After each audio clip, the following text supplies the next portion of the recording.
ఇవాళ మనం ఫాస్ట్ బౌలింగ్లో variation back of the hands లోపల గురించి నేర్చుకుందాం. అసలు ఈ బాల్ చాలా ఎఫెక్టివ్గా ఉంటుంది అనమాట. సరైన లెంత్లో వేస్తే మాత్రం బ్యాట్స్మెన్ త్వరగా డిసైడ్. చూడండి ఇలా ఉంది కదా.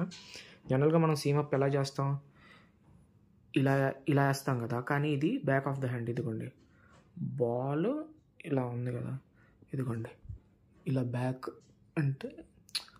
అంటే అలా మనం లెగ్ స్పిన్నరు ఎలా డెలివర్ చేస్తారో అలా చేయాలి, కాకపోతే స్ట్రైట్గా చేయాలి. ఇలా కాకుండా స్ట్రైట్గా ఇదిగోండి ఇలా బ్యాక్, ఇలా ఫ్రంట్ ఆఫ్ ద హ్యాండ్ నుంచి కాకుండా ఇదిగోండి ఇలా ఇలా.